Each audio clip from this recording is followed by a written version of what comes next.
বৈশাখের প্রথম দিনে মাছ কেনার জন্য কোথায় চলে গেলাম। আমাদের পয়লা বৈশাখ হচ্ছে বছরের প্রথম দিনে কে কত বড় মাছ কিনতে পারে, তারপরও নিচের অকাদ অনুযায়ী মাছ কিনতে হবে। আমার সামর্থ্য হচ্ছে 1 কেজি কেনার, আমি যদি 10 কেজি কিনি তা কিন্তু হবে না। সো হ্যালো এভরিওয়ান, তোমরা সবাই কেমন আছো?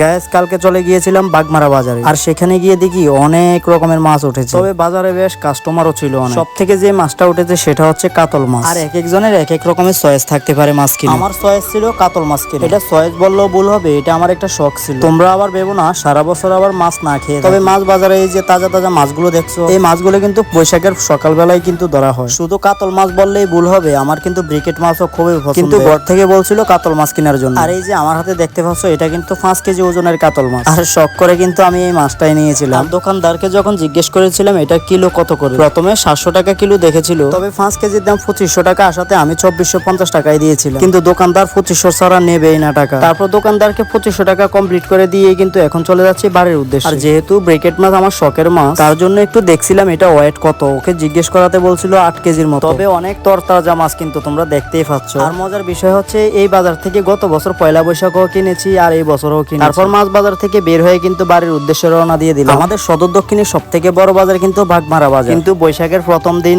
কি যে গরম পড়ছিল তোমাদের বলে বোঝাতে পারবো না। কিছুক্ষণ পরে আসার পথেই দেখি যে আমাদের বাজারে ট্রেন যাচ্ছে, আর কি অনেকটা জাম লেগে গেল। তো হ্যালো বন্ধুরা, তোমাদের কাছে কেমন লেগেছে ভিডিওটি অবশ্যই জানাবে।